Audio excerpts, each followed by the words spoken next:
London. Iran seized at least one British oil tanker in a vital Persian Gulf waterway on Friday, a sharp escalation of tensions with the West that revived fears of a military clash, even as voices on both sides appeared to be seeking room for negotiations. The impoundment of the tanker by Islamic Revolutionary Guards Corps naval patrols came a day after the United States said it had downed an Iranian drone menacing an American warship in the region. But Iran's standoff with Britain, in particular, carries its own complications. Britain occupies a pivotal place in a bloc of European states that have tried to broker some resolution to a broader conflict between Tehran and Washington over the fate of a 2015 deal with the world powers designed to prevent Iran from obtaining a nuclear weapon.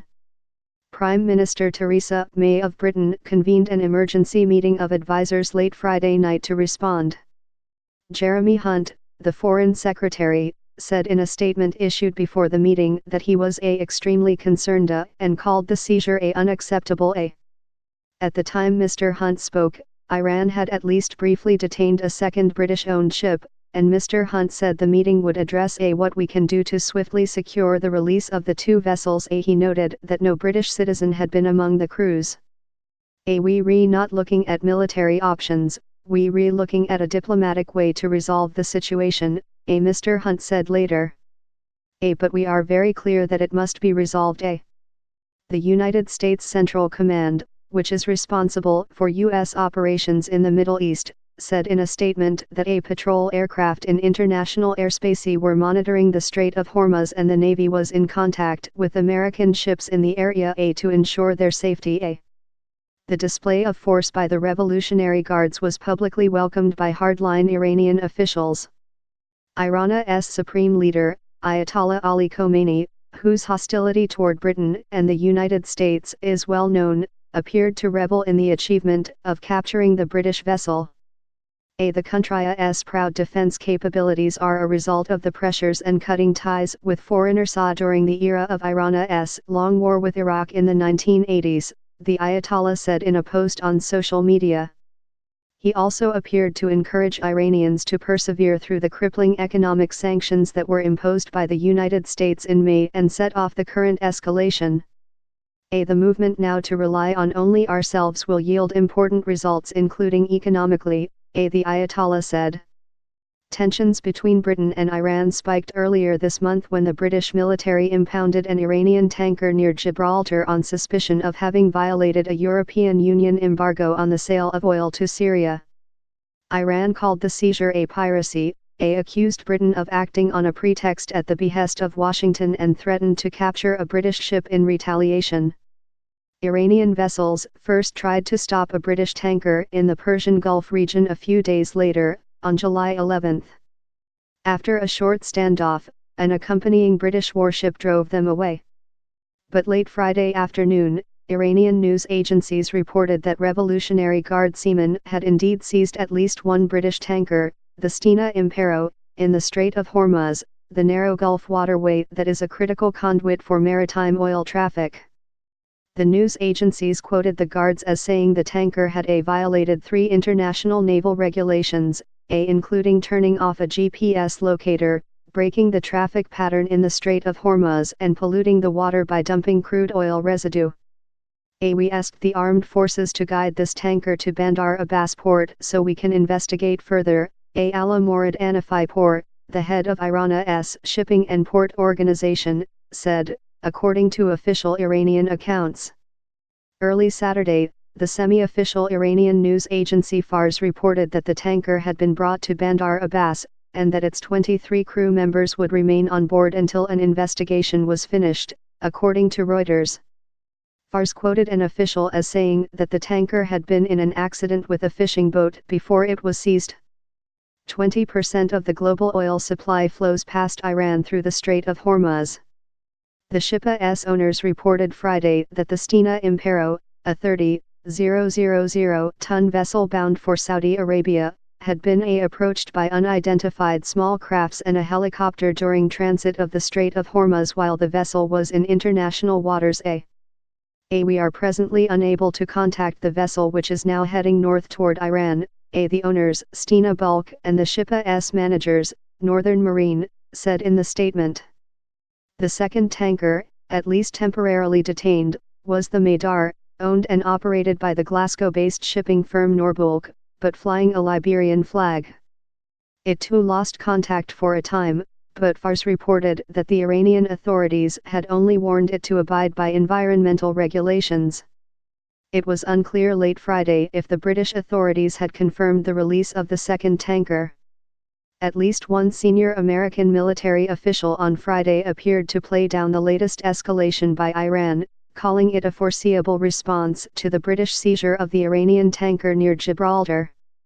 They look for things that are proportional in nature, a Lieutenant General Robert P. Ashley Jr., the top military intelligence officer, said in a discussion with journalists at the Aspen Security Forum in Colorado. They are looking to go to war, but at the same time they are looking to project strength, he said. The capture of the Stena Impero followed an increasingly heated exchange of threats between Iran and Washington, set off by the Trump administration's attempts to scrap and renegotiate the 2015 nuclear accord, under which the United States and 6 other world powers, including Britain, promised Iran relief from economic sanctions in exchange for limits on its nuclear program. After pulling out last year, President Trump in May imposed new sanctions that seek to block all exports of Iranian oil, the mainstay of its economy. Denouncing the sanctions as economic warfare, Iran has sought to put pressure on Washington and its European allies by taking gradual steps to exceed its own commitments under the deal to dismantle and suspend its nuclear program. Britain has so far continued to try to preserve the 2015 deal in defiance of the Trump administration. Along with the other European powers, Britain has largely accepted Iran's position that its steps to restart its nuclear program are justified under the terms of the deal as responses to the reimposition of American sanctions. Britain has even joined other Europeans in attempting to develop an alternative trading system that would allow Iran to bypass the U.S. sanctions. But among the European powers, diplomats say, Britain is also the most skeptical of Iran and the most sympathetic to the White House. If Britain now chooses to reimpose its own sanctions on Iran, that would all but completely extinguish any hope of preserving the nuclear deal. At the same time, the United States and its allies have accused Tehran of using naval mines to damage 6 ships in 2 attacks in the Persian Gulf, evidently in a tacit threat to the crucial oil shipping lanes that flow past Iran through the Strait of Hormuz. Iran has denied carrying out those attacks, but it boasted that it shot down an American surveillance drone last month. Mr. Trump, in response, ordered a missile strike on Iran, only to call it off minutes before launch.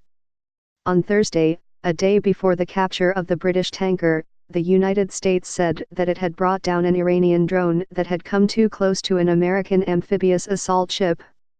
The latest of many provocative and hostile actions by Iran, Mr. Trump called it. Iranian officials, however, refused to acknowledge that any of their drones were shot down. A false claim rooted in Trump's illusions, General Abolfazl Shakarki was quoted as saying by Iranian news agencies. While some voices on each side have continued to ratchet up the bluster, others have in recent days seemed to probe for paths out of the confrontation. Mr. Trump, sometimes sounding at odds with his more hawkish advisers, has repeatedly said he would be open to negotiations without preconditions. This week, Republican Senator Rand Paul of Kentucky offered himself as a mediator. Iranian officials have offered their own olive branches. Speaking with American journalists in New York while attending a United Nations meeting, Foreign Minister Mohammad Javad Zarif appeared to seek to break the impasse by suggesting that Iran might submit to more comprehensive international inspections of its research facilities in exchange for a revival of the deal for sanctions relief. The seizure of the British tanker on Friday, however, threatened to sideline such diplomacy, and other Iranian hardliners celebrated it as a triumph. The Persian Gulf will always belong to us, Morteza Avini, a conservative filmmaker who documents Iran's conflicts, wrote on social media. The capture, he wrote, means that even the United States and Britain must abide by the rules that we set. This means a powerful Iran